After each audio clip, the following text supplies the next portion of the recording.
चलिए खबरों की तरफ आगे बढ़ते हैं और कल बेहद दुखद खबर सामने आई। भारत के पूर्व प्रधानमंत्री डॉक्टर मनमोहन सिंह, जिनका निधन हो गया। लंबे समय से वो बीमार चल रहे थे और कल अस्पताल में उन्होंने आखिरी सांस ली। तो ये कल की बेहद दुखद खबर सामने आई। बता दें कि 92 साल उनकी उम्र थी और लंबे समय से बीमार वो चल रहे थे। कल उन्हें अचानक अस्पताल लाया गया, घर में बेहोश हो गए थे और इसके बाद खबर सामने आती है कि उनका निधन हो गया है। तो अर्थशास्त्र के पंडित को आज पूरा देश नमन कर रहा है। राजनीतिक जगत में शोक की लहर है। आपको बता दें कि कल खबर ये मिलती है कि अचानक से वो घर में बेहोश हो जाते हैं और उसके बाद उन्हें अस्पताल लेके जाया जाता है और उसके 2 घंटे के बाद खबर सामने आती है कि अब डॉक्टर मनमोहन सिंह हमारे बीच नहीं रहे।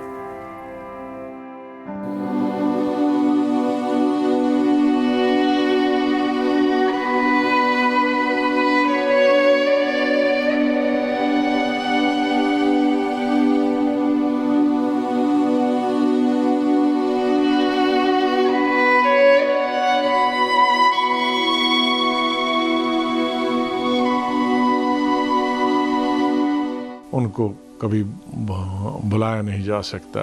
डॉक्टर मनमोहन सिंह जी के निधन के बारे में जानकर बहुत गहरा दुख हुआ है। जो इस देश के लिए डॉक्टर मनमोहन सिंह जी ने करा उसको हम भुला नहीं सकते। एक पूर्णता से भरे और बेहद प्रतिष्ठित जीवन का अंत हो गया है।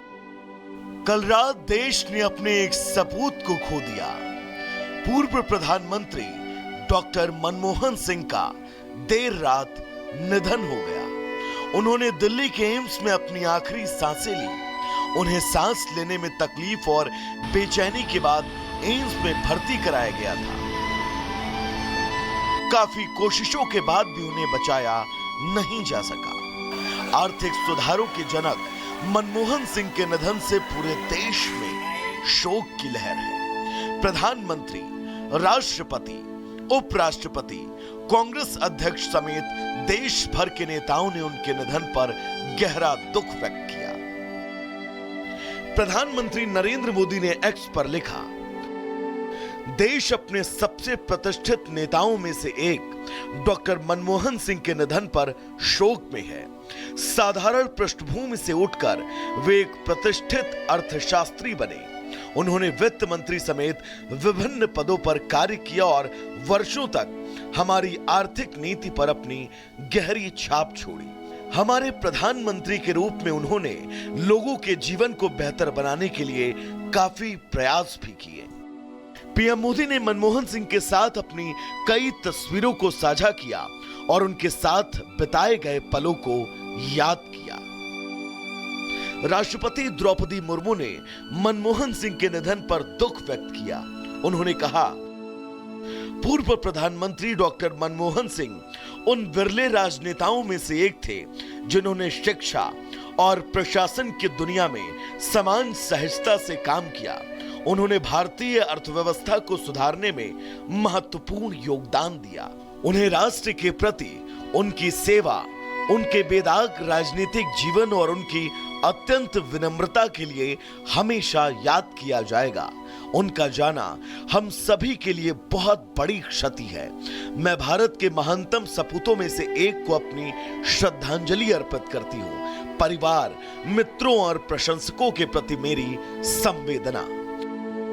वहीं उपराष्ट्रपति जगदीप धनखड़ ने मनमोहन सिंह के निधन पर दुख जताते हुए लिखा, पूर्व प्रधानमंत्री और भारत के आर्थिक परिदृश्य को बदलने वाले प्रतिष्ठित अर्थशास्त्री डॉक्टर मनमोहन सिंह के निधन के बारे में जानकर दुख हुआ।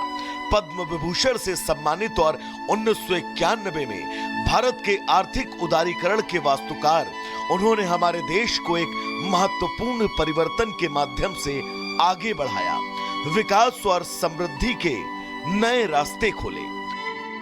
कांग्रेस अध्यक्ष मल्लिकार्जुन खड़गे ने निधन पर गहरा दुख व्यक्त करते हुए कहा, निसंदेह इतिहास आपका न्याय विनम्रता से करेगा। डॉक्टर मनमोहन सिंह पूर्व प्रधानमंत्री के निधन से भारत ने एक दूरदर्शी, बेदाग निष्ठावान नेता और अद्वितीय कद के अर्थशास्त्री को खो दिया। आर्थिक उदारीकरण और अधिकार आधारित कल्याण प्रतिमान की उनकी नीति ने करोड़ों भारतीयों के जीवन को गहराई से बदला है। भारत ने एक मध्यम वर्ग का निर्माण किया और करोड़ों लोगों को गरीबी से बाहर निकाला। कांग्रेस सांसद प्रियंका गांधी वाड्रा ने लिखा, राजनीति में बहुत कम लोग सरदार मनमोहन सिंह जैसा सम्मान पाते हैं। उनकी ईमानदारी हमेशा हमारे लिए प्रेरणा स्रोत रहेगी और वे हमेशा उन लोगों के बीच खड़े रहेंगे जो इस देश से सच्चा प्यार करते हैं। तो वहीं राहुल गांधी ने एक्स पर लिखा, मनमोहन सिंह ने बहुत ही बुद्धिमत्ता और ईमानदारी के साथ भारत का नेतृत्व किया। उनकी विनम्रता और अर्थशास्त्र की गहरी समझ ने पूरे देश को प्रेरित किया। श्रीमती कौर और उनके परिवार के प्रति मेरी हार्दिक संवेदनाएं। मैंने एक मार्गदर्शक खो दिया। हम में से लाखों लोग जो उनके प्रशंसक थे, उन्हें अत्यंत गर्व के साथ विदा करेंगे। बीजेपी के साथ साथ तमाम विपक्षी दलों ने मनमोहन सिंह को अपने अंदाज में याद किया और उन्हें श्रद्धांजलि दी। कांग्रेस पार्टी ने अपने सभी कार्यक्रम रद्द कर दिए। पार्टी का झंडा आधा झुका रहेगा। सूत्रों के मुताबिक आज तमाम सरकारी कामकाज बंद रहेंगे। वहीं पूरे देश में 7 दिन के राजकीय शोक की घोषणा की गई है। मनमोहन सिंह का अंतिम संस्कार पूरे राजकीय सम्मान के साथ किया जाएगा। Bureau report, Republic Bharat.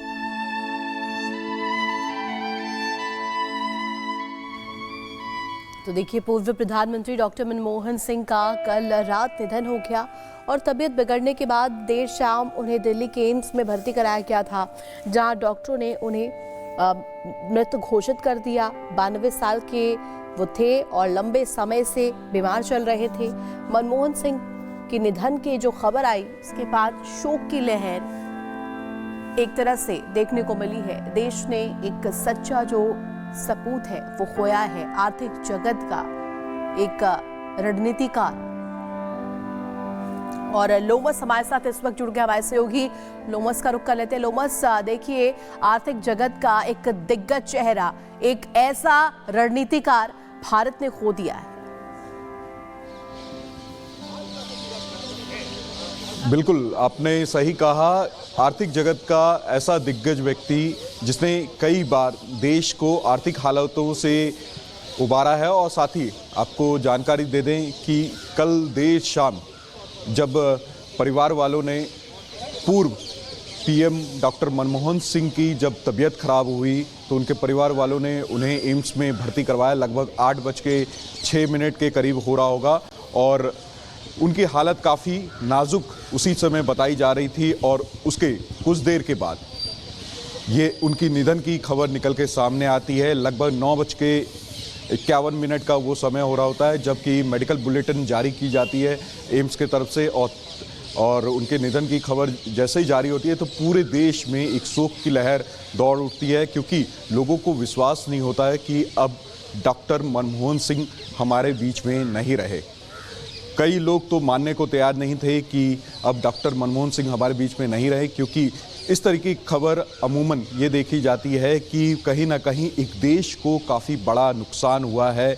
क्योंकि जिस तरीके से मनमोहन सिंह का अस्तित्व था, मनमोहन सिंह के विचार थे, वो देश के लिए काफ़ी अहम रखते थे और वो कई बार उन्होंने आर्थिक हालातों से भी देश को उबारा है। और साथ ही आपको जानकारी दे दें कि 2004 में जब मनमोहन सिंह देश के पीएम बने और उसके बाद उनका जो टर्म काल था वो 2014 तक, यानी कि 2 बार वो देश के। बिल्कुल लोमस, चलिए आपका बहुत शुक्रिया। नजर बना के रखे, अपडेट्स लेते रहेंगे। तो बहुत बड़ी क्षति राजनीतिक गलियारों में और यही वजह है कि शोक की लहर पूरे देश में देखने को मिल रही है। हर एक तस्वीर आपको इससे जुड़ी दिखाएंगे। फिलहाल खबरों में आगे बढ़ते हैं और अब बात करेंगे संभल में, क्योंकि संभल में हर दिन मंदिर और बावड़ी मिलने का सिलसिला लगातार जारी है। जहां मंदिर और बावड़ी मिल रहा है वहां पर लोग जो है पूजा पाठ और कीर्तन हवन भी ऋतु करते हुए नजर आ रहे हैं और सर्वे भी लगातार वहां हो रहा है जहां सनातन के चिन्ह मिलते हुए दिखाई दे रहे हैं। बिल्कुल पुनीता, जिस तरीके से आपने कहा कि पहले बावड़ी, मंदिर, ये तमाम जो पद चिन्ह मिल रहे हैं, इसके अलावा एएसआई की जांच भी जारी है। ऐसा नहीं कि पूजा और कीर्तन के दौरान ये जो एएसआई का सर्वे है ये रुक रहा है, ये भी लगातार जारी है। रिपोर्ट इससे जुड़ी दिखाते हैं।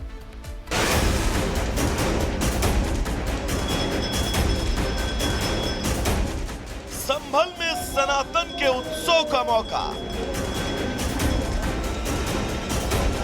मंदिर तैयार, अब भजन कीर्तन होगा।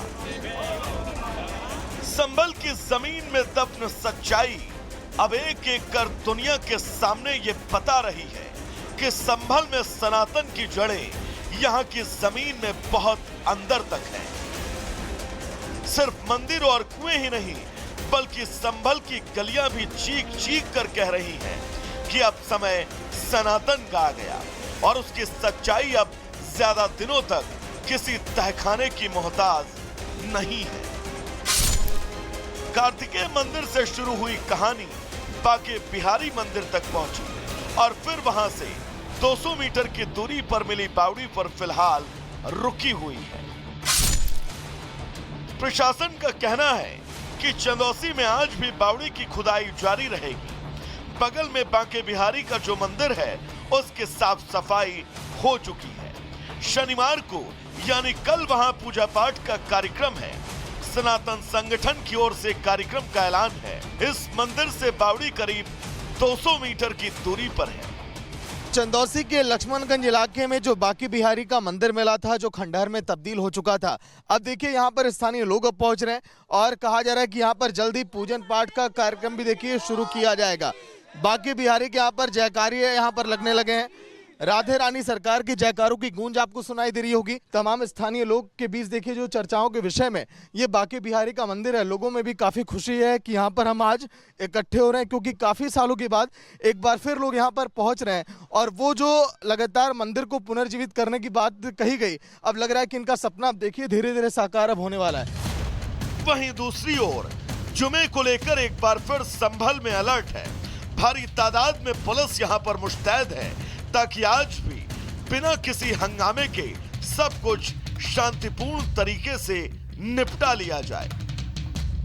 Bureau report, Republic Bharat. और चलिए बढ़ेंगे आगे और अब बात करेंगे आरजे की मौत मिस्ट्री को लेकर के। जी हां, आरजे सिमरन जिसका जो शव है वो गुरुग्राम की उनके अपार्टमेंट में मिला है, जिसके बाद तरह तरह के सवाल जो है पुनीता खड़े हो रहे हैं। बिल्कुल, देखिए आरजे सिमरन जो अपनी